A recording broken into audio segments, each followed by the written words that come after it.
RTI Live News. Ask for right. Mulugu జిల్లా వెంకటాపురం మండలంలో రోడ్లు మొత్తం అధ్వానంగా మారాయి. దుర్గమ్మ గుడి నుండి ఎడ్జర్లపల్లి వెళ్లే రహదారి మొత్తం గుంతలమయంగా మారింది. ఏడాది క్రితం మరమ్మతుల నిమిత్తం మెటల్ పోసి ఇప్పటి వరకు తారు పోయకుండా వదిలేశారు. నిత్యం వాహనాలు తిరిగే రహదారిలో గుంతలు దర్శనం ఇవ్వడంతో ప్రయాణికులు ఇబ్బందులకు గురవుతున్నారు. దీనిపై మరింత సమాచారం మా ప్రతినిధి సన్నీ లైవ్ లో అందిస్తారు.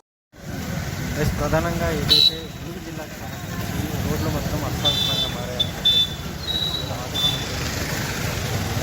ఏదైతే ములుగు జిల్లాకు సంబంధించి వెంకటాపురం మండలం నుంచి దాదాపు వివిధ గ్రామాలకు వెళ్ళే రహదారులు మొత్తం మెటల్ పరిచి తారు మరిచారని చెప్పేసి తీవ్ర ఆరోపణలు అయితే అప్పటితో వినిపిస్తున్న పరిస్థితి కూడా ఈ నేపథ్యంలో ఇక్కడ మనతో పాటు మాట్లాడేందుకు కొంతమంది ఆటో కార్మికులు కూడా ఉన్నారు. వాళ్ళు ఏమంటున్నారు వాళ్ళ మాత్రం చెప్పండి, ఎట్లున్నాయి రోడ్లు ఎట్లున్నాయి? మీకు మా ఎడ్జలపల్లి రోడ్డు మాత్రం బాగాలేదన్న, మరి దారుణంగా ఉంది.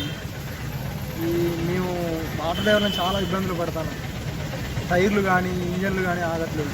దాని ఖర్చులు భారం అయిపోతాను. జనాలు చూస్తేనేమో ఎవరు తిరుగుతలేదు. రోజు 100-200 వచ్చే పరిస్థితి కూడా లేదు. దయచేసి అధికారులు కొద్దిగా స్పందించి రోడ్డుని కొద్దిగా స్పీడ్ వేగవంతంగా చేసి రోడ్డు పూర్తి చేయాల్సింది. ఇప్పుడు ప్రధానంగా మీకు మీరు వెళ్ళే రహదారులలో మెటల్ పరిస్థితి ఎంతకాలం అవుతుంది? సంవత్సరం అవుతుంది మెటల్ బస్. మెటల్ బస్ సంవత్సరం అవుతుంది. మరి ఈ రోజులు ఎందుకు ఉంచిందో అర్థం కాదు. అధికారుల తప్పు, మధ్యలో ఎవరి తప్పు అర్థం కాదు. దయచేసి సంబంధిత అధికారులు స్పీడ్గా స్పందించి రోడ్డుని తక్షణమే రోడ్డు పోయాల్సింది. ఇప్పుడు మహాలక్ష్మి బస్ పథకం కూడా పెట్టారు కదా, దానివల్ల మీకు ఏమైనా దెబ్బ పడుతుందా? దానివల్ల దెబ్బ అంటన్నా మరి దారుణంగా ఉందన్న. మహాలక్ష్మి అందరూ ఆడలందరూ ఆధార్ కార్డు కూడా బస్సు ఎక్కుతాం, ఒకళ్ళు కూడా ఆటో ఎక్కే పరిస్థితి లేదు. ఘోరంగా మారింది మా పరిస్థితి. ఆటోలు అనుకొని కూలికి పోయే పరిస్థితి లేదు. చెప్పండి, మీరు కూడా ఆటో చెప్పండి, అసలు ఎట్లుంది మీకు రోడ్లో ఉండడం? మీకు ఎట్లా ఉంది? చాలా బాధాకరంగా ఉన్నదన్న. రోడ్డు అసలు బాగాలేదు. 10 మందిని ఎక్కించుకొని పోతా ఉంటే ఆ రోడ్లో ఎప్పుడు ఏమవుతుందో అసలు అర్థం కావట్లేదు. ఎక్కడ పంచర్ అయ్యి ఆ జనాలతో బాధపడతామో మాకు అసలు ఏమీ తోచట్లేదు. అసలు ఆ రోడ్డు వల్ల చాలా ఇబ్బందులు పడతాను మేమైతే. వర్షానికి గుంతలల్లో నీళ్ళుండి మామూలుగా ఉందేమని పోతే ఆ గుంతలో పడి పనులు ఎక్కడ కింద పడతాయన్న బాధతోటున్నామన్న. ఈ రోడ్డు కొద్దిగా పోయమని కొద్దిగా పెద్దవాళ్ళకి చెప్పండి అన్న. చెప్పండి, ఏం చెప్పండి, ఎట్లుంది రోడ్లు ఎట్లున్నాయి? మీకు కుటుంబ పోషణ ఎట్లుంటుంది?